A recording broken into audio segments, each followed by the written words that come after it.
Hello, YouTube. It's Willie Cartwright with From Saved to Sane. Glad to be on today. Glad to have all of you today. Hopefully, I have people out there who join me. I'm still getting a hang of this YouTube, this podcasting thing using StreamYard. So um, I scheduled this podcast like I normally do a couple of days early. And so I scheduled it on Monday for today at 5 o'clock. And when I came on 30 minutes ago, it wasn't scheduled, but obviously I'm still able to go live. So I hope that did not mess anyone up, probably only on my end. Those of you who are looking for Taisha, I think that she's going to join us. As a matter of fact, she told me that she was going to join us today. I know she's in the middle of doing a lot of things. As I say every week, she has a lot of stuff going on. So, but I look forward to having her on here soon. Hopefully, she can join us live as opposed to being in the chat room because she adds so much to the conversation, and I again definitely appreciate it.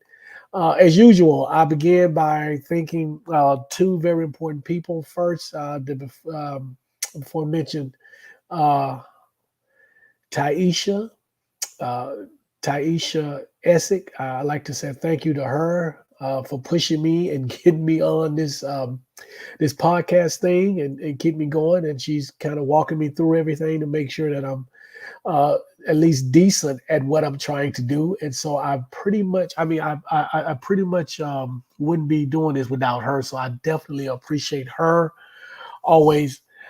Peace. What's going on, Neo X? Thank you for joining. And the second person who I always think is my backbone, my strength, my everything, my wife of how long have we been married? 14. We've been married 16 years. 16 years, been together 17 years. So I like to shout out to her. She's behind the scenes. She pushes me as well. So shout out to both of those very important women in my life, especially when it comes to doing this, what I'm doing. So Taisha and Salima, thank you, thank you, thank you. Again, as I said before, we are ready to get started today. Taisha, I expect her to join us later. Hopefully, she's not having an issue, but she should be joining us soon. And so today, I want to move forward with.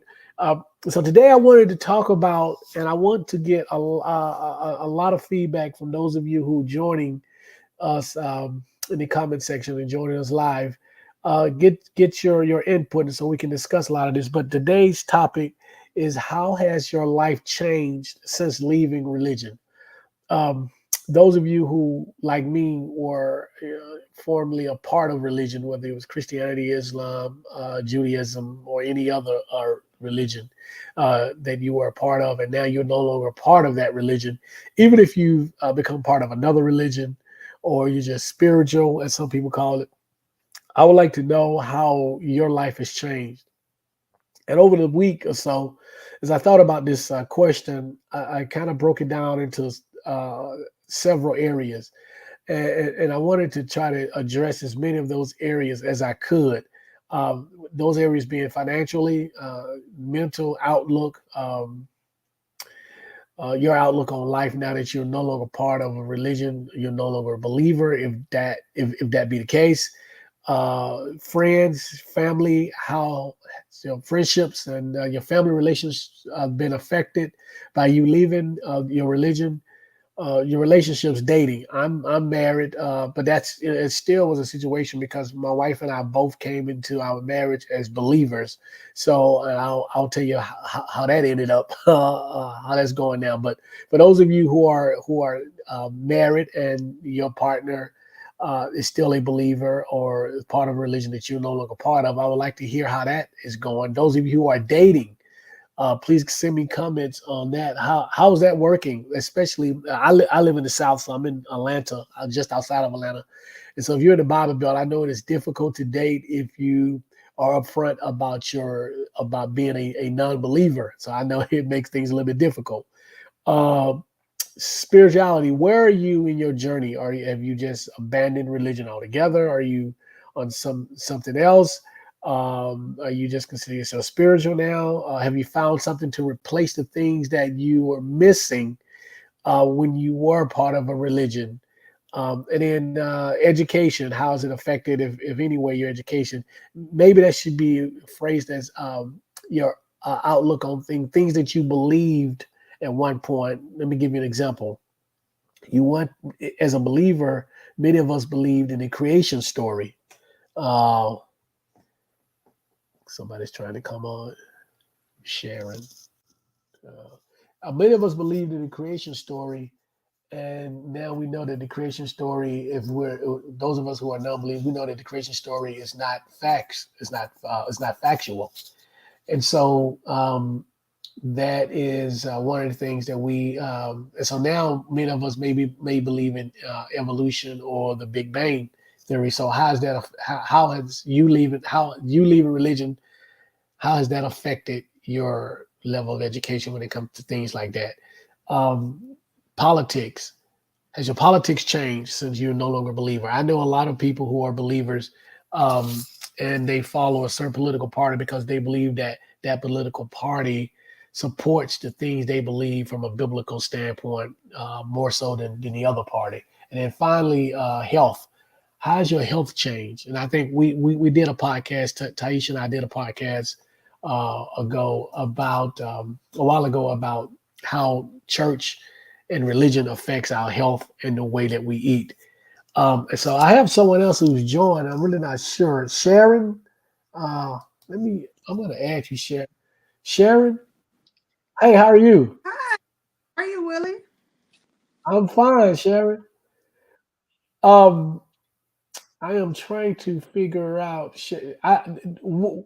Where do I know you from, Sharon? Can you tell us who you are and how I know you, where I know you from? I am one of Taisha's uh, surrogate mothers, or we were in the military together, and I met you on her live.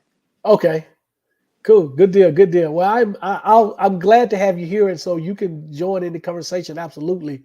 I also think Taisha is going to join us at some point, so we will go with that. And so, at any time you want to add to the conversation, feel absolutely free. But let me begin, since you are a guest and since you are on here. Tell us your background from a religious standpoint, so that my audience know who we're talking to. Well, I am like most people in our age group, Willie, where we were made to go to, like Steve Harvey said, we who went to church all the time. We had to go all the time. We wasn't even mothers of the church, but we had to go to their meetings and sit to the. So, so you know, I that's how I've always been raised, and I still find myself going back and forth because I think after my mom died, it really tested my belief because I've been struggling with because I one hand question how, and this is after talking to preachers. Okay, first of all, if you ask too many questions, they get angry and then they consider you combative and you want to argue when all you actually want is a question answered. And I can never understand how that all the years of growing up going to church, if you do XYZ, and then ask for forgiveness, ABC, you're good. You're good.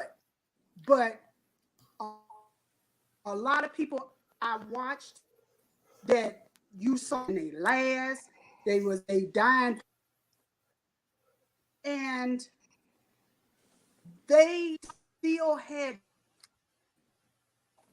and okay, even let's play devil's advocate and say we go on that their faith was being tested. At what point is the test over with? I mean, somebody that's supposed to be my father, that all he's going, I do what he say. I'm going to do wrong because I'm flawed, but I'm being punished because of my flaw. I mean, it's just all across the board. It's like, do we ever get redemption? from my heavenly Father. So it's like, do we ever get any kind of closure? And when you ask preachers that, they get upset, but that's a logical question. If your parents are supposed to be your earthly parents, and they can forgive you your bad decision, a part of life, you mean to tell me all will never forgive me? You say he'll forgive me, but then you say he'll never forgive me. He won't forgive me. It's just all over the place, and I just been up and down. And I mean, my mom was never sick. She read the Bible from pillar to post, back to front. Every time you saw her, she had the Bible in her hand, and she still died painfully. It's like it's a lot of stuff to question now, and so that's why I like listening at you and Taisha, because it's kind of me some clarity, as because I don't want to keep straddling because it's going one way, but then you're going to go to hell. So it's like you're struggling. Help Well, I us, appreciate sister out. that. Give me some. Well, I appreciate that, Sharon. I just to let you know you're going in and out, but I think we got most of it. At least we got the gist of what you're saying. So I'm honored to have you on here, and as you can see, Taisha has joined us as well. So I am honored to have Taisha. You know, the people that come on and join us, they always looking out. They're always looking for Taisha. So they should be happy today Taisha is here.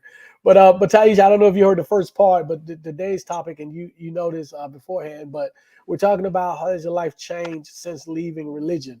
And so I picked about 8 or 9 different areas of my life where those things have changed. But we just kind of want to have a conversation today about how our life has changed since leaving religion. And I also want to touch a little bit on the stuff that Sharon said and maybe kind of help her answer some questions. But Sharon, absolutely, the way you started off, absolutely for me, it's the same way growing up in the church and just having a lot of questions and not getting satisfactory answers to those questions, which led me to do more research on my own. And for me, I just came to the conclusion that it was not enough. iPad. The iPad messed up. That it was I was trying to get my camera, but it's like not happening today. okay. So for me, Sharon, I just came to the conclusion based on the research and the reading and everything that I was doing that it was just not enough empirical evidence for me to continue believing in the Abrahamic God or any deity for that matter. That's not to say that a God doesn't exist at some form or some fashion or whatever. But for me, I just don't see enough empirical evidence to believe it. And I tell people all the time, everything else that we practice or that we do or believe in, we have empirical proof of that. But religion or our belief in God or Jesus or whatever, however we want to phrase it, is the one area that we don't need empirical evidence. I'm not talking about evidence of I feel this way or he came to me in a dream, because all of that, there can be, there are scientific, logical reasons for why a person feels that way. And one of the things that I always tell people when they come with, I said, well, how do you know that this God is real? They said, well, I had an experience. And even without me even knowing what their particular experience is, I always tell them, your experience is unique to you, but your experience is not original. And when I say that, what I mean by that is that someone somewhere else in another faith had the same experience or had an experience that they attributed to their God. Somebody in India had an experience that they attributed to Krishna. Somebody in the Middle East had an experience and they attributed to Muhammad. So whatever your religion may be, the 10,000 religions that we've had and the over 1,000 gods that we've had. So how do you know that your God is real? And so to me, objectively, that's not empirical evidence. That's something that someone feels, and because they already have a bias toward that belief system, what they do is use confirmation bias to prove that this thing is real. Well, I already believe that there's a God, and so here are the things A, B, C, and D happen. So that must mean that there's a God, or in this case, that this particular God is real or exists. And so that's just not enough for me. and mind you, Sharon, I walked away after 40 plus years of being, a Christian. My mother was a minister for a while, the last 10 or 15 years of her life. And similar to you, but my mother had never been, had never smoked, never drank, had never been obese, but she suffered, not only health wise. I mean, she was always sick from as far as back as I can remember, and she was always poor. I'm talking dirt poor. I'm talking, but every Sunday she busted church doors wide open. Every Wednesday, every Saturday, every time there was an event at the church, she was there. And she paid whatever tithes when she could, when she had money, even money that my sister and I would give her as adults to pay her bills. She would take part of that and pay her tithes. And I just never could understand, what are you getting in return for your faithfulness, your undying faithfulness, even to the point where you went against me or said bad things about me, your son, your firstborn, because I told you that I'm no longer part of this faith that you believe in. So it wasn't enough for me, enough empirical evidence for me. And so I just walked away in 2015. And I've been on this journey ever since. But let's welcome Taisha, who has been nice enough to join us today. Taisha, what's going on? What is going on? Just cool. Thank you so much for your patience. And it's so good to be a part of the Glasses crew. Oh yeah, I didn't we were notice that. kids who sat at the front of the classroom so we could see the boards. I sat so close, it was just good. Shout out to all the kids with medicine in their glasses. But it's great to be here. Oh my gosh, I'm so glad that you're staying consistent with this because it's so difficult. It's been difficult for me to, just keep that and keep going with creating content and providing content to the audience. And I really thank everyone in the comments who, are staying active and asking questions and giving us great feedback. So happy to be here with y'all tonight. Yeah, it is. It is a bit more difficult than people would probably think to do it every week. I think in about a month or so, we're probably going to have to go every other week because some other stuff going on. But we will 2 or 3 times a month. Maybe it'll just be 2, but we'll definitely, that would be the least amount of times that we'll do it. So we'll try to keep it consistent. We'll try to keep coming up with topics, or maybe we'll rehash some of the old topics. So we're good. So I wanted to today again we talk about how has life changed since leaving religion.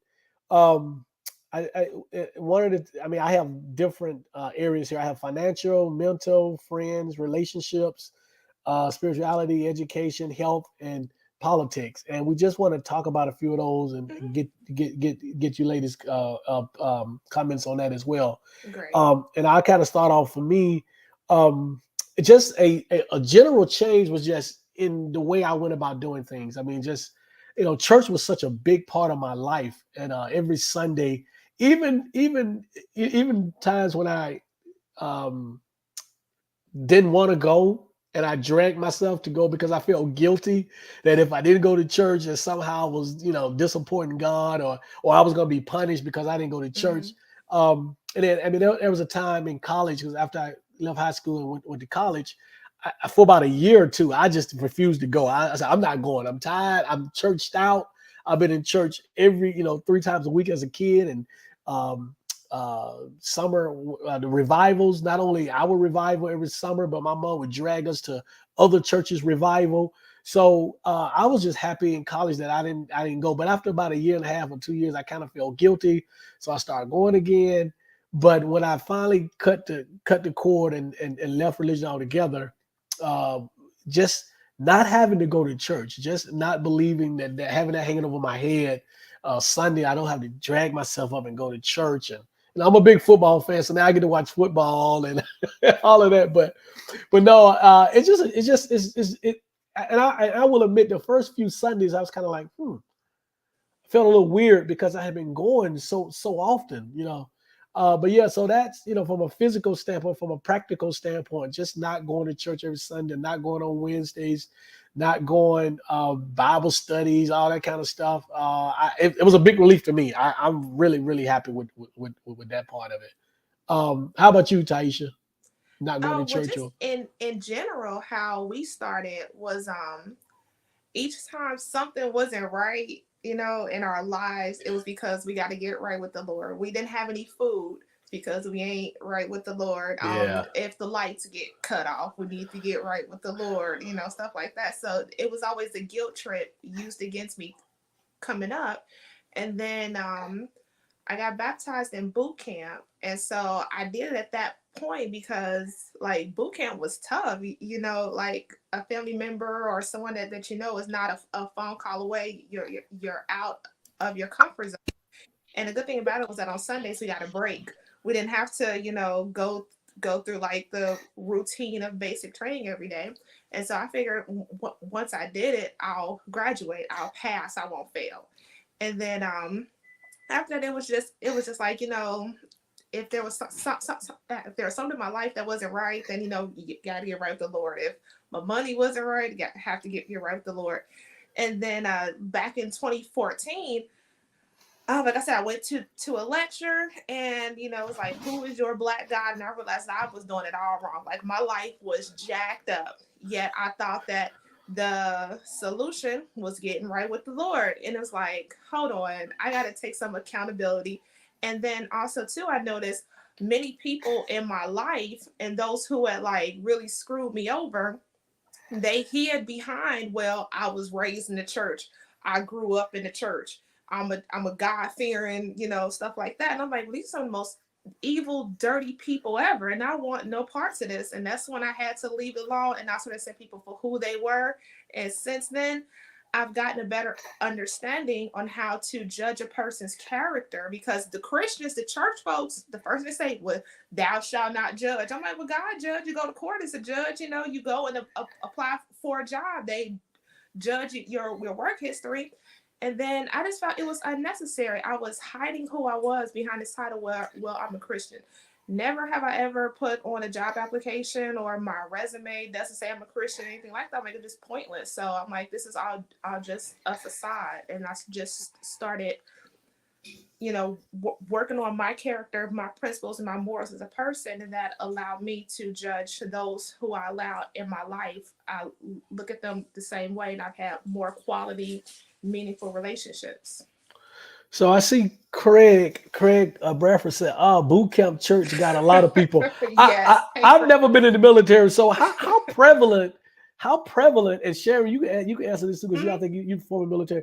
How prevalent is religion and the military? Because I don't have a clue. Plantation, do. Well, can you hear me? I can hear you. I hear you good. Okay. Now, let me tell you, it's a lot of folks that left home in search of leaving religion, but you know, we all found Christ again when we had galley duty, guard duty, cleanup duty, because that's the only time you could get out of it is to go to church. So church played a big part in all of our lives. Wait a minute. Do you know how eerily similar that is to the plantation? It is. I mean, the only time the slaves, the only time the slaves got a break was Sunday, and it was to go to church. It was the only time that they didn't get food with, get messed with. Only time they kind of had a little freedom was on Sunday and at church. Wow, that is, I didn't know that. Like I never. Well, call me Kizzy, because I was sitting on the front row every Sunday.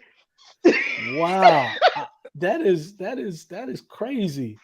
Thank you, Craig. I appreciate that comment. It's a Craig. Yeah, Craig, appreciate that comment. Confirmed it. It's very true. And once I have a book called African American Holidays, and a lot of the things that we do, our practices and our rituals, you know, started off the plantations, such as, you know, Sundays in the military is called holiday routine.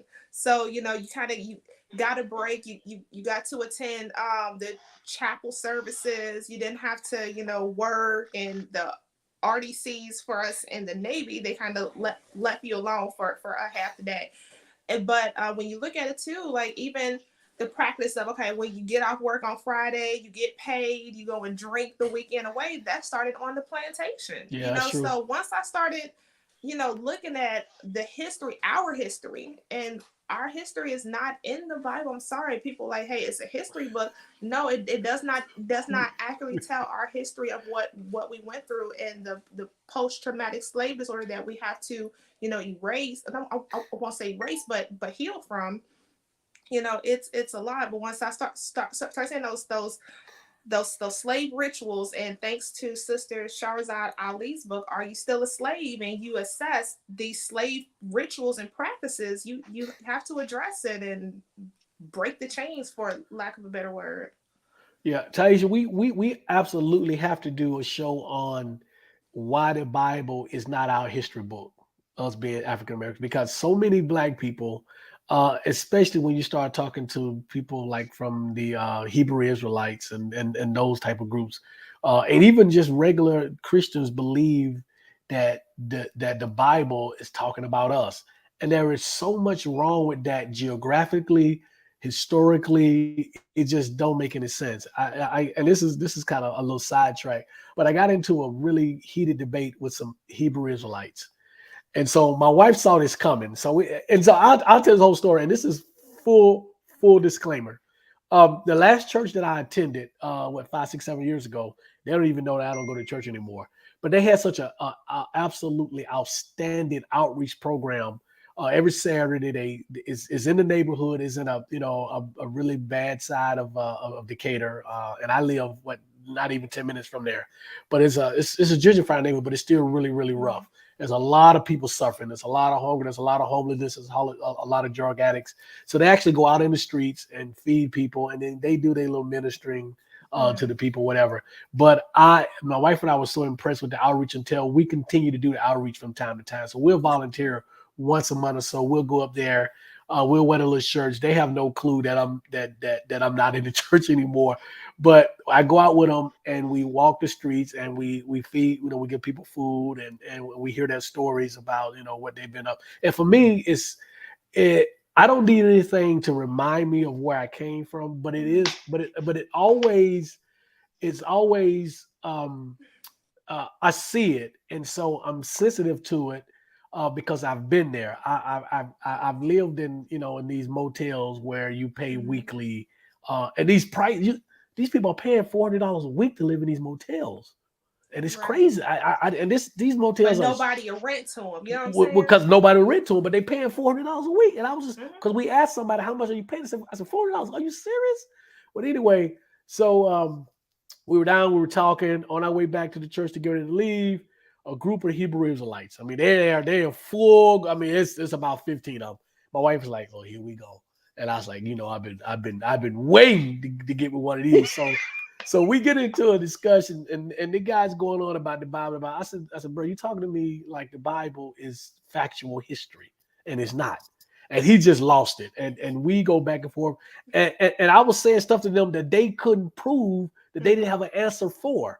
Because they're so used to over talking people and out talking people and just yelling until people just kind of go away. But they had the wrong one with me. It wasn't for the fact that my wife dragged me away because she knew he could have went on for hours and hours. I like them people. Yeah, and so I was saying that to say because they are so adamant about the Bible being about us. And we went back and forth with that, but we definitely got to do a show about that because so many of our people believe that the Bible is about us, and to kind of end that, what I always say to people is, if you believe the Bible is about us, why would you serve a God that have been watching us suffer like that for generations and generations and generations? Why would you, if the Bible was really about us? And we're supposed to be his chosen people. I mean, it's like a parent. You got your kids, you love your kids, but you watching them suffer when you have the ability to stop the suffering. And they're suffering for no reason other than the fact that they're just suffering, right? So it makes no sense to me, but that's kind of one of those things that I kind of went off on. Yo, Sharon, what's up? Okay. Now, I'm here to lay it on the table. I'm not as versed as you and Taisha. I haven't made it there yet. I'm still in kindergarten. But this is what my feeling is, and you can give me some insight if I'm incorrect. But I feel like the book was originally written with us, but remember, we weren't a people, but remember, it was written. I think that all of these books that became lost books that was taken completely out probably did include us. But because history don't want it to be told like it accurately is, that's how come they became the lost books. I mean, I don't know. I'm saying I feel like that. No, I no, can agree. I I understand. can agree because my perspective, after, and I'm not saying I'm a professor or a scholar or nothing, but after, attending a Catholic university, it was shown how, you know, the Bible as it is, as we have it in our hands, yes, it could, like people say, yeah, the original Christianity was in Ethiopia, and we my how I make sense of it is that each region, each country, each set of people, they make their deity reflect them, reflect their best interest. And the one that we have, because we're here in America, a conquered land by Europe, what we have is their standards. Their founding fathers look like them. It motivates white males. Therefore, their savior and their God is going to reflect them. When I studied in DC, when you look at the rotunda, you look up, you Yep. see Washington, you see white males and white angels up there. So this is a reflection of Rome, of Europeans. It does not reflect us. Now, if you happen to, see through it and you can put yourself in those stories and use it as inspiration, that's fine. Like when I read I can look at a fictional film and I'm like, okay, well, this character has these traits. I can see myself as this fictional character. If that's what you do with the Bible and things like that, then good for you. I mean, there are some good Psalms that, I still, remember and put into my own life. However, as a total, it's not as in the grand scheme of things, it's not there to reflect us as black people. I don't see it. So I think that the things that we have to begin with, and in my studies and in my reading, the first thing that we have to clarify is, what do we mean by us? Are we talking African Americans and our ancestral and the descendants who are from Mm-hmm. mostly from West Africa and Central Africa? Are we talking about just people of color, people from the Mm-hmm. continent? Um, and so when you get into the history of it, understand that Christianity was founded in Judea, which is Northeast Africa, but it spread quickly to Ethiopia and Egypt. So Christianity, before it became mainstream, it was actually only in two North African countries. Mm-hmm. So it kind of went from Judea to those North African countries, back to Rome. And so now what we do know for a fact is that the religion is made up of a hodgepodge of other faiths. So they took from other religions, including Egyptian mythology, including Samaria, including other Mesopotamia, including other religions in the Middle East. So they took from those religions to kind of make their own. And so when we talk about it, so when people say, and here's another fact that we do know. We do know that the people who we see today as Jewish were not the original Jewish people that we're talking about. The majority of the people that we see as Jewish today are European Jewish people. There are two large sects of European Jewish people that now comprise what we know as Jewish people. Those were not the original Jewish people. Now, those people were people of color or of African descent, absolutely. But as far as genetically, are we as African Americans in this country direct descendants of those people? That hasn't been proven genetically, DNA wise. And from a geographical standpoint, you're talking about a migration of thousands of miles from that part of Africa to West and Central Africa in order for that to be possible. And so when you read the stories in the Bible, and for example, when you look at the Exodus stories, African Americans, Christians, a lot of times we love to say those are us. Without a doubt, there are people of color, of from the continent, but it's yet to be proven that they are direct descend that we're direct descendants of them, that our ancestral lineage is from there, and or is from those people. I mean, Africa is a huge continent. It's 54 countries in Africa. So that's like saying, um, because my people in Toronto, because people look like me in Toronto did something, and I live in Arizona, those are descendants of mine. I mean, it's even worse than that because Africa is so large. So we have to be careful about how we do that. But like I said, one day, Taisha and I, we're going to do a show on that one. Peace to some chick. What is it? Some chick named Star. Some chick named Star. What's going on? Eva Boutique Emporium. I always have a hard time. I don't know what it is about that. But I'm just going to say, what can I say? EBE? Eva? Can I say Eva? Good. Hello. Thank you all for joining us. Today, so those of you who just joined, we're talking about how your life has changed since leaving religion. We kind of got off on some other stuff, and we tend to do that, which I think is great, but it's great information. Sharon has joined us. You guys know Taisha. Sharon has joined us. She's kind of in the beginning stages of her journey, trying to feel things out. So we're trying to help her along, maybe answer some questions for her. The subtopics that you came up with was great, so I can't wait to hit on those. I think a lot of people could also relate. Yep. So we talked. So another subtopic under how your life has changed, or how life has changed since leaving religion, is the whole your mental outlook, and I think that's a big one.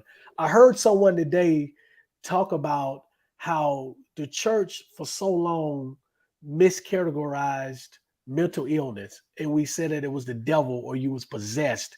Yes. And if we've been in the church, we've all seen that as opposed to getting someone the medical attention and the medical and the professional help that they needed.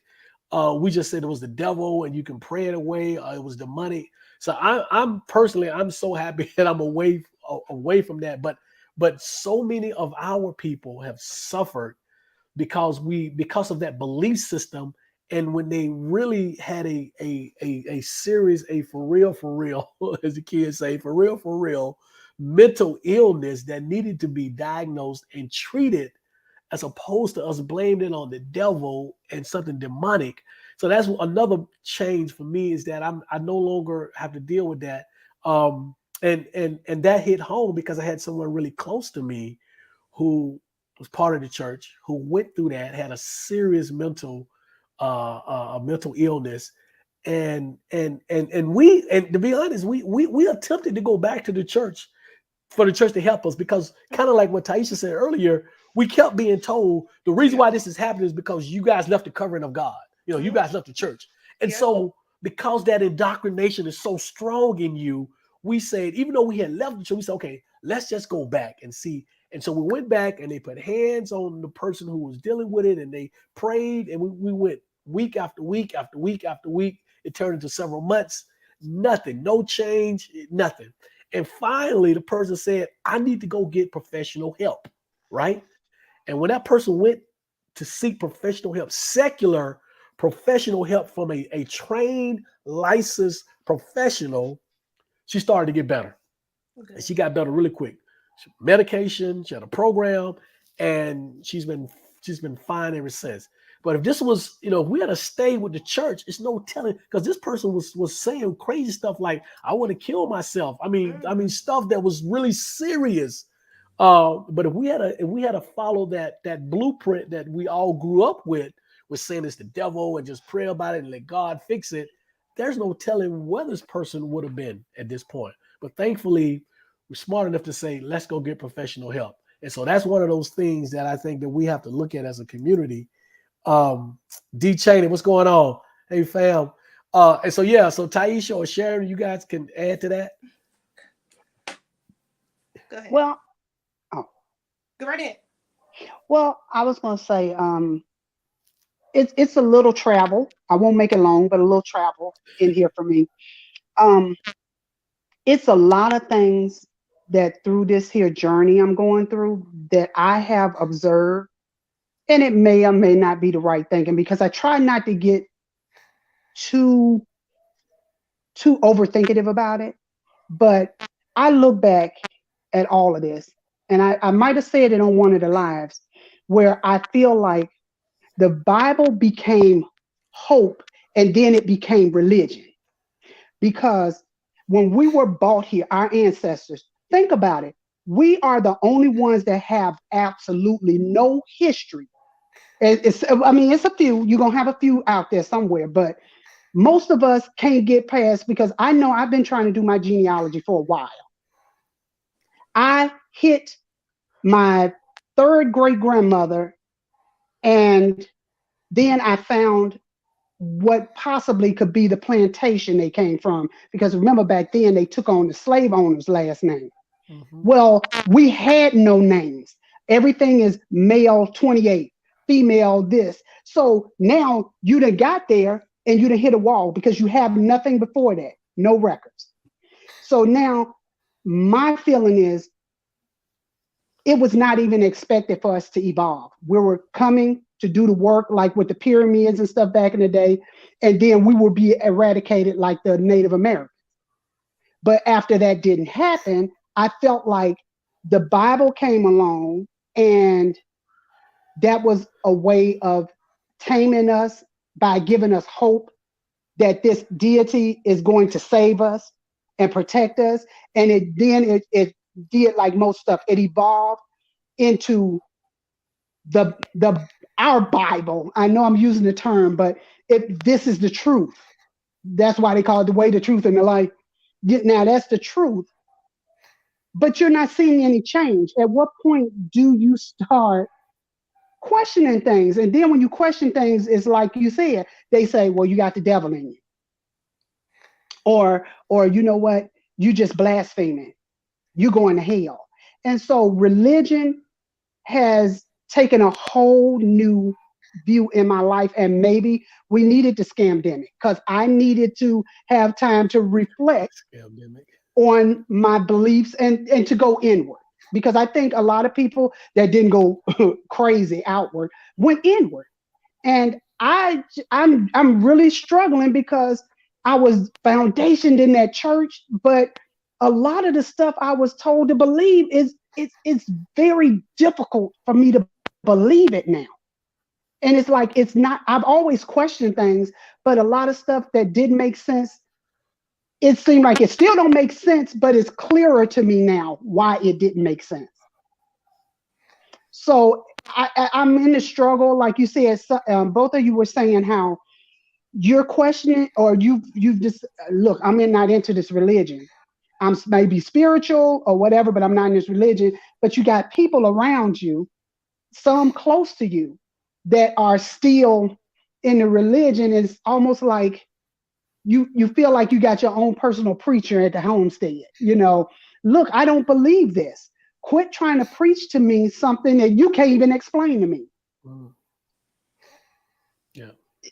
I don't know. I just, the religion has, I felt like took a large chunk of my life. Yes, it gave me hope when I needed hope. It gave me the faith when I needed faith. And I feel like that's because I didn't know better. And that's how we were led to use the Bible. The Bible is our hope and our faith. But now I know better, and it's like I think you said it, Taisha, where you able to pay your rent that month. You say, "Oh, thank God," but God didn't go out there and get that money. You had to beg. You had to beg everybody down the street. Can you for a loan? If God did it, He would have gave you. He would have had somebody come to you and give you the money, and you ain't getting it on the loan. No, He would have showed up Himself and gave it to me. Mm-hmm. That too. Mm-hmm. I didn't think of that one, but or itself, him or her, or he or she, whatever, would have made it to the point where Taisha already had everything that she needed, and she wouldn't have to be without. Yes. Because as a parent, if I'm a parent, and I'm not a parent, but I know Taisha's a parent. I just and you're a parent, Sharon, and I had parents. I just like to believe that, and I always use this as an analogy when I ask people this. If you walked into a room and your child was being accosted by somebody, your child wouldn't have to pray to get you to help. They wouldn't have to beg you to help. They wouldn't have to ask you to help. They wouldn't tell you to go get 5 other people. I mean, you wouldn't tell them to go get 5 other people and pray intercessory prayer to get them to help. Your instincts would automatically, you would jump in and help them because that's unconditional love. But when it comes to this God, we have to pray and pray and pray and go get 5 other people or 8 other people. I don't know what the limit God has set for us to give, you know. And then when he don't answer the prayer, we blame it on ourselves. We didn't pray hard enough, or we left the church, or he got something better for us. But then you flip it. He's supposed to be a all loving. He's supposed to love you more than you love yourself. So all of it don't make sense. And there's one thing I said to you, Sharon. Then I'm gonna let Taisha add her part to this. Don't be afraid to ask the questions. Don't be afraid to receive the answers. Don't be afraid to get on this journey. Because it sounds like, because what happens when you first leave is that you're like, okay, this don't make sense to me. But then you pull back because that indoctrination has told you that this don't make sense to you, but don't you question God. Don't you blaspheme against God. Don't ask this question. That's the devil telling you this. So just get on the track and just take it wherever it goes. And that's what I tell people all the time. I say, I'm not trying to deconvert anybody. What I'm telling you is to use critical thought, critical analysis, ask all of the questions, and wherever it leads you is where it leads you. And I'll say this, and I end this. If I die and I find out that heaven is real, the biblical heaven, first of all, I still wouldn't want to be a part of it because God is an evil whatever. But I would be able to tell God that I got to my conclusion honestly because I used my brain and my ability to think rationally, and it got me to where I'm going. So if my punishment for that is to spend eternity in hell, then it was no way around it for me because I'm gonna think through stuff, and that's where it leads me. So I'm good with that. I'm 100% good with that. And the difference between us and other people, because everybody got questions. The difference between us and other people is that we see the questions and we embark on the questions and we look for the answers. What they do is that they see okay, I can't do that. And so they stay in this box and they stay in this confinement because they're terrified of stepping outside of that confinement. And that's not how we are made as human beings. That's what separates us from other animals is our ability to think. And Christianity and religion tells you to stop thinking. It tells you do not think. And that's something that's wrong with that. That is absolutely a flawed premise. But don't get me started. But go ahead, Taisha. I just want to say, before social media, before we could have a community to connect with like minds, others would have called us the crazy ones and not to talk to us.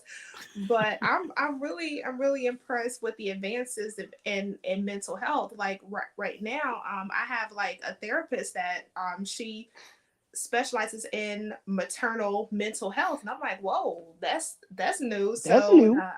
Last time I spoke with her, she asked me a couple of questions and things like that, and she's like, well, do you have like a belief system or a spiritual system? I'm like, no, I just try to be a good person. And she asked me a whole bunch of other questions, and I'm like, no, I just live my life. I strive to be a good person. No, I don't want to harm myself or others, unless they bother me first. But I just want to, be a upstanding person. And I think when it comes to our mental health, especially for me, one of the insane mental practices I used to have, this is when I was in patrol. And every day, no matter what, every day before I started the engine to my patrol car, I prayed. Because I thought that will help me get home. And if not, my training, my experience, in any of that, it was just that I had to say that prayer before I cut on the engine and started my shift.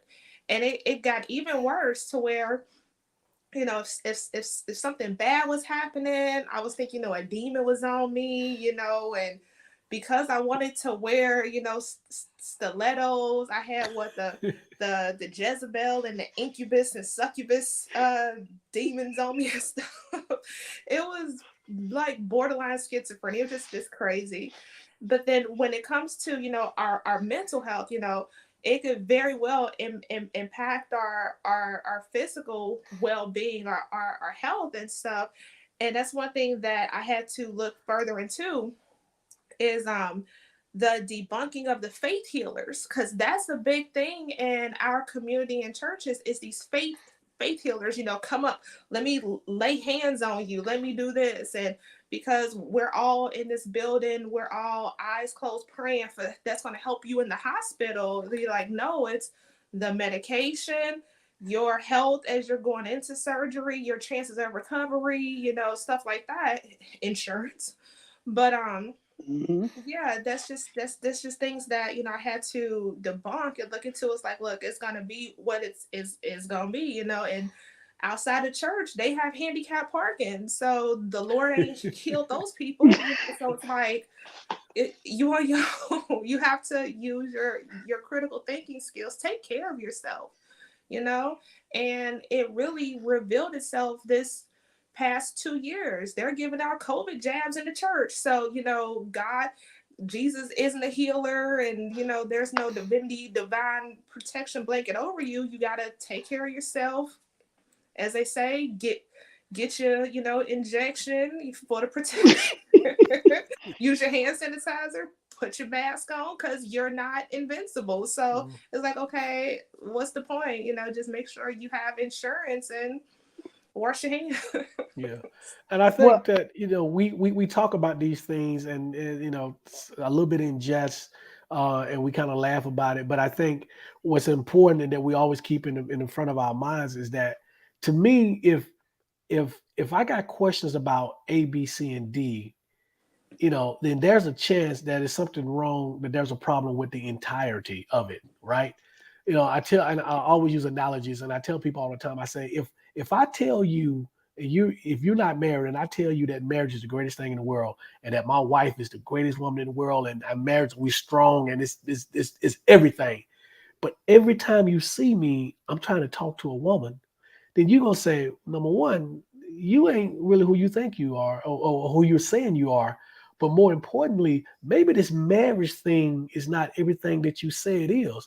So the same thing with religion is belief in God. If we keep saying God is a healer and he loves us more than anything else and he saves us, but we look around and we see people who are supposed to be his kids, going through more stuff than non-believers go through, then that's a red flag. Something is not right in the entirety of this thing. And so you have to really start thinking and ask questions about that. Yeah, Michelle got a finger up like she did church. Well, Willie, I'm finna make y'all, this is a serious thing, but you gonna smile when I tell you this. I asked that question, Lord, I guess the business, because I do ask the questions. Now, when you ask them questions, baby, let me tell you what they tell you. You say, okay, this happened. Oh, but that wasn't God. And you be like, but but God ain't in everything. The devil was on his left side, and he know the same thing, and he can deceive you. And I'm like, y'all gotta answer for everything, don't you? Because once he in control of everything, that's what they tell you. He in control of everything, but then he ain't in control of that. That's Lucifer, because Lucifer was on his right hand, but wasn't he supposed to be more powerful than Lucifer? Because Lucifer was one of his angels. So it's like, come on now, y'all need to rest your nerves. But I wanted to touch on mental illness. And I'm proud to say this is an accomplishment for me. Mental illness was a big thing. I have been seeing a therapist for over 25 years now. I see psychiatrists and psychologists. Yep. But that journey was not easy until I finally was able to break free and come out here and be totally by myself, away from family. Mm-hmm. Because I'll never forget, I said, well, Mama, I have to talk to you in a little bit. I got a phone call coming in from my therapist. She said, therapist, you gonna go and sit down and talk to somebody? You can pay me and I can tell you what you want to hear. I said, but yeah, that but sounds I said, just like but, our people. I said, but the therapist don't tell me what I want to hear. Actually, if anybody is realistic about it, a therapist just knows what questions to ask for you to answer questions that most of the time we already know the answer to. But that's not how she saw it. She saw it as, why are you going to them? Why are you paying somebody to go talk to a therapist? And I broke the chain. I didn't know if I broke the chain intentionally. It was just, I've always been defiant. Taisha could probably tell you that. That's why you are my role model, because that's my thing. I've lived away from family my entire adult life. And when it really came to a head was when I lived in Washington. When I lived by myself, I compare it to, like, you know, Malcolm's journey when he was in prison, you know, the isolation, the self-improvement. But then when he reemerged, he was a better person. And that's how I look at it. You have to, you know, isolate yourself, cut yourself off, no escapism, no vices, you know, hold yourself accountable and be the change. I know it's a cliche, be the change you want to be, but, you know, you have to evolve and grow. And that's one thing that I can't stand. Like, I love my family with all my heart, but, you know, I don't go back to Ohio as much as because people are there just doing the exact same thing they was doing the last time I was there. And, you know, I don't want to deal with that. Like, okay, I want to see change. Like, every birthday, I'm not here to, you know, go to the club, post a birthday outfit and post my cash out begging. No, I reevaluate. I evaluate the past year of my life to make sure I'm not stagnant in the same place the place that I was. You know, I look at, like, okay, maybe I need to go see a dermatologist. Maybe I need to go and do this. I need, you know, therapy. I need to work out and lose some weight. I need to do this, but I need to constantly be on you know, a natural progression to being the best me. Yeah, and I think, and this is totally connected to what we're talking about, because so often, you know, we're so focused on, and I always say this, we're so focused on being saved until everything else becomes a non-issue or is put on the back burner. So whether it be our health, whether it be, you know, dealing with relationships, everything for us is about being saved. And I say this all the time, Black people, we live through the prism of biblical scripture more so than any other group in the world. So whatever we do, we make sure that we try to make sure that it lines up with what we think is biblically right. And so a lot of times we end up forsaking other parts of our life because being saved is the most important thing. And so, you know, I think we're going to have a part 2 of this because there's so many other topics to get through. But one of the things that you and Sharon talked about when you were talking about the mental illness aspect of it was family. And so family and friends, that's the next area that I want to go into. So I think, and I've told my story here about, you know, my mother and I being really close, and she died in 2017, but I left the church in 2015, and for a year, I didn't tell her, and she would ask me every Monday how was church, because I would talk to her on Mondays and Fridays because I had on the schedule, because there was only so much that I could take. But I would lie and make up something on Monday, you know, to tell on Mondays why I didn't go to church. And then finally one day I just kind of blurted out, okay, I no longer believe the way you believed. And my mother is always on 10, especially when it comes to the church. She always got something to say about God. You know, she's, you know, A1 defender of God, Jesus. But anyway, she listened to me talk for about 30 minutes. She didn't have a word to say. And I told her that we'll finish this conversation when I come home for the holiday, because it was close to the holidays. But anyway, we never had that conversation. A year and a half later, she passed away. But she told my sister a couple of weeks after we had the conversation, or I had the conversation with her, that that we were going to hell, that we were Antichrist, that we were evil, and all of this. And then she said that, you know, Tace, you know, we own a business at the time. So my mother said that our business is going to fail. And so it would drive us back to Jesus. And so it was something about the mentality of you as a parent being that devoted to this religion, to this God thing, till you would wish the very worst upon your own kids if it meant that they came back and believed the way that you believed. And so and so at that point, up until that point, I think my mother and I maybe had maybe 3 arguments in my whole life. And 2 of those arguments involved the church, ironically. One was her wanting my sister, who got pregnant before she got married, to go before the church. She got pregnant with her oldest son, who's now 30. So this was 30 years ago. Wanted her to go before the church and ask for forgiveness. And she was a second year in college or whatever. And I was like, oh, hell no. My sister called me crying. I was like, oh, hell no. You're not going to do. I said, them people in the church, they some of them still drunk from the night before. So but my mother made her do it, and she ended up doing it. And we had this big falling out. And then I think the other thing was I mentioned one time about her having a picture of a white Jesus in the house, and she just lost it. So it's one of those things. But family, family can be. My family know what I do. They know how I feel. They know my standpoint because I'm very open about it on social media. And so what I think we have kind of like a silent agreement that. Oh no problem, Sharon. I think we have a silent agreement where they don't bother me as long as I don't come at them on social media.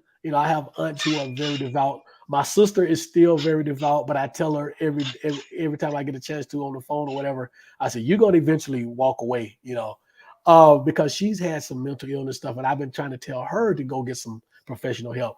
But the whole family dynamic of when you walk away from religion, it can put a strain on your relationship. I've heard people who've become estranged from their families. And in the most extreme situations, you get people who are part of these cults. And when they leave these religious cults, they never see their family again. And I think it's just sad. But so you get everything from, we don't talk to you, or we think that you're weird, to you don't have a relationship with your members of your family at all. And so to me, that's kind of crazy, because we're allowing this belief system to come between us blood relatives too often, because you decide that you don't believe the way this person believes. And so Taisha or Sharon, what's been your experience with that? Well, this is the thing. And I was just saying this to somebody the other day. It's sad because I get it. Because me and Willie are much older, but I get it, where we were raised in a generation where you did not question anything, or you did whatever they told you to do. Even as grown people, you still do, because those are your elders. You respect your elders. Mm-hmm. What I have always tried to do, one, I share my experience, and some people may take it and may not, but I just feel like if I want to bring you over more to see my perspective, it's easier for me to let you know I've been through that struggle, or that this happened to me, because now that person can say she actually has experienced this. She's not just telling me something to do. Most of us raise our children to be independent thinkers. Do not follow the crowd. But yet, we still tell them, even our adult children, you're going to go to church because. But if they don't want to go to church and it's their decision, I feel it's very contradictory to what you supposedly have taught them if you're telling them you could be an independent thinker, but not with me. So I think some of that also creates the mental illness we were talking about, because you're torn between, because even though I stood up to my mother in a sense, I still had to think on my feet, how can I say this, but yet still be respectful? I was still thinking about the respect aspect versus being stronger on my stance. But but some kind of way I was able to do that. And I was able to say, okay, Mom, I hear you, but this is what works for me. Because I did not want my children to feel like they had that same stigma if they needed to go to a therapist. Well, now they can say, you know what, I'm going to a psychiatrist, and somebody say anything, well, it's whatever you think, because they got a role model that says it's okay. And she goes too, and she's not crazy. She still got work ethic. She still got her spirituality. She still has her strong mentality. So, we have to learn how to decide how we want to navigate our children. Now, the one thing that I know that all church people say, but it's true, guide the child in the way that they will go. And that's the truth. If you build your kids on a strong foundation, it's very hard for them to fall below it. And I'm sorry, I probably went like all off there, No, you're but fine. that's how I was feeling because I just really feel some kind of way about the whole religious. That's the thing. There's a difference between religion and spirituality, and I think that religion has taken everything and clumped it into one category, and I think that's why a lot of us struggle with it. Because how can I be spiritual but I don't believe in religion? So it's complicated, but I'm getting there. I'm listening, I'm learning, I'm watching. And I'm sure that many can definitely relate to you because when it comes to friends and family, that's kind of like how I am. Some I know I have some cousins who, they saw the family divorce me. They saw them, like Taisha disrespected my Lord and Savior, and we ain't gonna talk to her no more. They saw that happening, and it was painful when it happened. It's like, oh wow, so you're gonna just, disregard all the other things I've done to make the family look great, my sacrifices I do, how I give, without expecting anything in return. I have a great heart. I've committed any crimes. Like I told y'all the story about, okay, me, Taisha, I left Ohio, served in the military honorably. I've done great things, in my tenure as a police officer. Bought my first house when I was 24. My son is, he's great. I have people who are not even blood related to me can say great things about me. Yet because I choose not to have or participate or belong to an organized religion, you divorce me. However, when you go to the local news and type in the name or go to the sheriff's department of one of my cousins, you can see them how they sold heroin all over the damn city and got shot in the middle of the street during a drug deal at 2 o'clock in the morning. But that's you on Facebook. Oh, my nephew, rest in peace. But I'm like, what? So yeah. So when it comes to friends and family, I've had my immediate family on my father's side divorce me. My family, my siblings, my mom, grandmother, all them, they still love me the same. They I think at times that they expect me to come up with something wild, like, hey, I researched this and I'm doing this now. They expect it, but they have been the most accepting. My mom, when I talked to her about my decision, she was like, yeah, I'm tired of giving Creflo Dollar my damn money. All they do is beg and the paper miracle blanket and the miracle worm sticking at SHIT. So she was really supportive. And she was cool. I would say as far as like friends, I had some friends who, I thought they were friends or just acquaintances. But, once I started living out loud, they were like, ooh, they made a thoughts on some crazy stuff. So like they unfriended me or blocked me. I had that happen too. I'm like, well, you know what? When you didn't have any money, I did give you some money that I didn't ask you to pay back. But because of this, you unfriend me. Okay, whatever. But I would say most recently, I thought like being here in the Bible Belt, it was going to be bad for me. But I've learned what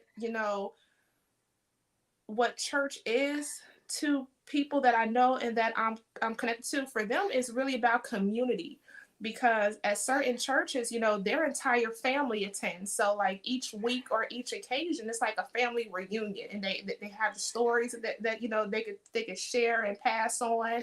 They see the babies grow up and stuff like that. So it's really about family and community. And I really enjoyed that aspect. And there's also service behind it, service to the community, service to each other, celebrating each other, keeping in contact, because especially during the past 2 years, the elderly have been alienated, with them, they are at risk for like, if they catch a cold, they may not recover from it. It may be hard to get around if they're not driving.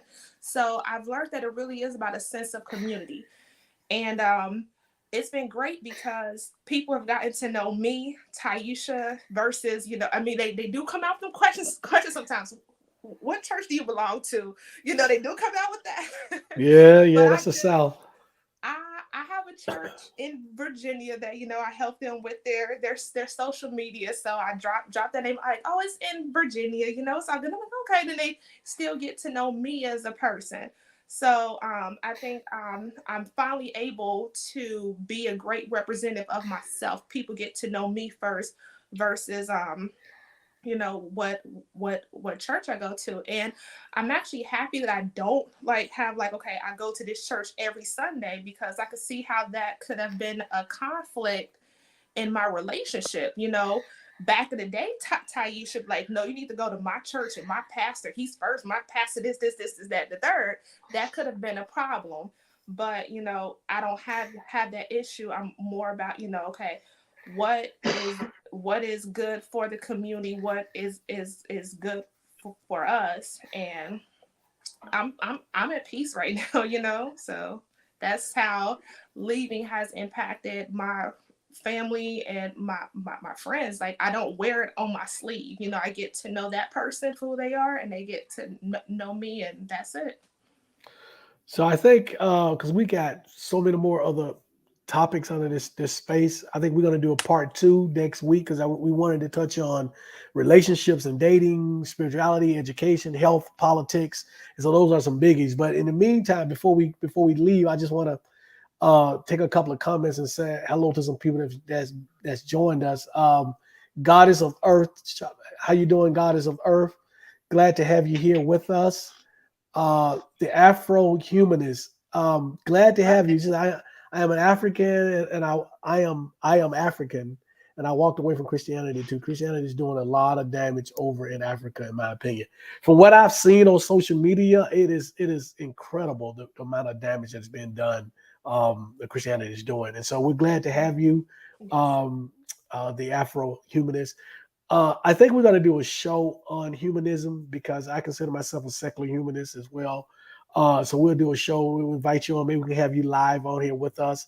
Yes. You can give us some input on that. But yeah, I love the whole humanist part of it. There's a couple of people that I read. Was that again, Taisha? I'm sorry. Mandisa Thomas put me on to that. She did. So yeah. So there's Mandisa Thomas, who's here, and then there's a professor out in California named Shakiva Hutchison. She is a humanist. She has a lot of books that she's written. She speaks all the time on the subject. So very, well. And so I'm actually reading a book right now on humanism. It's kind of like a basic intro to humanism, but I can't remember the lady's name, but she just talks about humanism. So good deal there. Also, I think you had a comment. Let's see another comment. Let's see. I realized there were so many lies in Christianity. The people who brought into Africa lied about a lot of things, especially what Jesus looks like. They made Africans believe Jesus was a white man. And I'm just, I'll ask you, with social media and with us knowing that if Jesus really existed as a human being, we know what he would look like. We know what he wouldn't look like. But we still see, at least what I see through social media, is a lot of Africans who are still under the spell of a white, blonde hair, blue-eyed Jesus image. And I think that is so detrimental to our people, because it teaches you right off the top to hate yourself, because you see yourself as inferior, and you see this whiteness of this white person as superior. And I remember going back 30, 40 years when I first got out of school, and I would meet a lot of Africans. I mean, first generation Africans. And I said to myself, and to maybe a couple of close friends, but I didn't want to say it out loud. I said that it seems to me that these people that I've met, just the ones that I've met, the Africans, had this extreme reverence and love for white people that went beyond what African Americans had. Mm-hmm. And I thought it was just me, or I thought it might have been just those few people. But, over the last 30 years, I still experienced the same thing. So, yeah, I think it's really deep. And so, let's see. I'm happy to see you all. It gives me so much joy to see Black people waking up from the falsehood of Christianity. This is. I'm gonna end with this, and then let's share it. And Taisha say their piece, and then we'll do our promotions or whatever the book. But but as I always say, we're trying to create the space. Thanks to Taisha, she kind of found me out there moving around. But we're trying to create this space and have the space so that people like us can come, so that not only non-believers, but people like Sharon who's starting a journey, who has questions, who trying to get answers, or who just want to have a board to kind of throw things off of, a sounding board to kind of bounce things off of. Not saying that I'm the expert or Taisha's the expert, but it's good to have a family that we can discuss these things and not be criticized and say, okay, this has been my experience, and this is what I've read, and this is what I've done, and this is why I'm here. Because if you're still part of the church and you have questions, you're not able to do that a lot of times within the church. So you do have to step outside and find like-minded people, a community, as you said. Thank you, Afro. Yeah, a community that's thinking the same way. People who've been where you are, and people who are further along in their journey. And so this is why we have this space, and this is why this space is going to continue, and it's going to expand. And so yeah, that's why we have this. So we definitely appreciate that. And I thank all of you for joining us today. Like I said, we're going to continue. We'll have a part 2 next week, and we're going to pick up on those other areas. But I'm going to let Taisha and Sharon say their piece, and then we'll do our closing acknowledgments. It sounds like the church, right? Our closing acknowledgments. But Taisha, Sharon, you guys go ahead.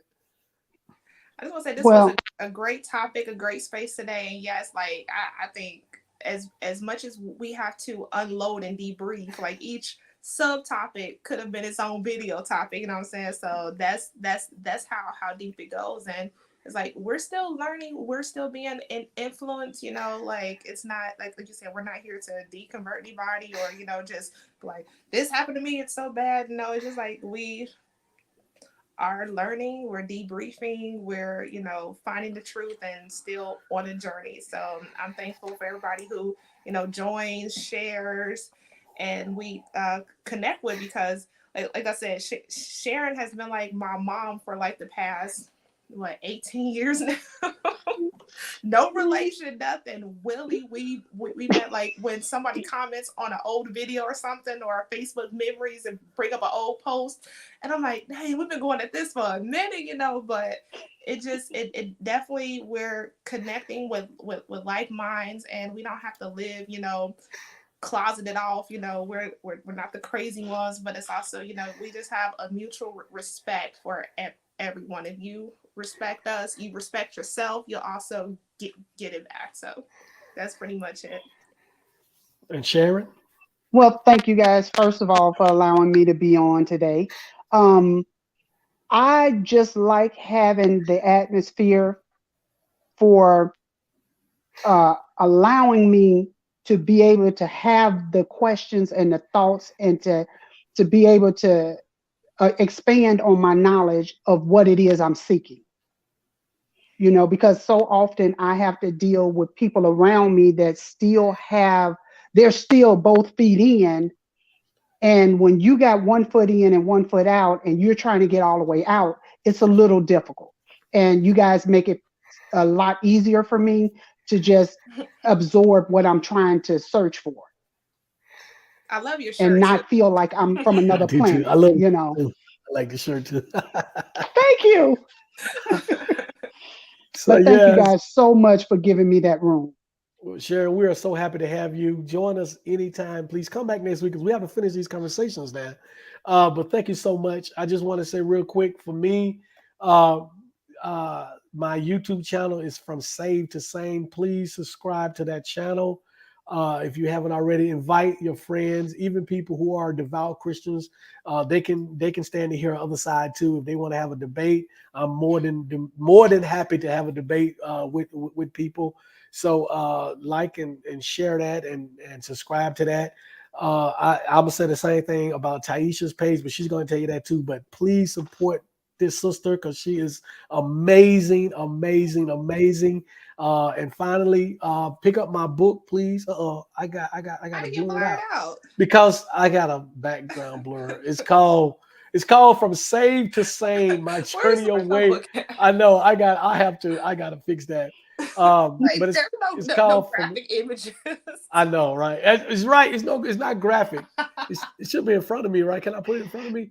From Oh, save to No, save, it's still not working.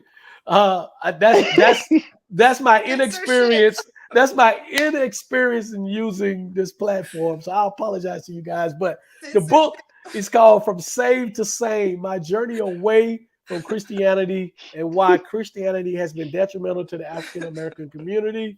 Willie O. Cartwright. You can get it on Amazon, or you can cash out me $19.99 and I'll send you a signed copy. Cash out me and send me your address. Willie Cartwright 1906 is the cash up. Willie is spelled Willie.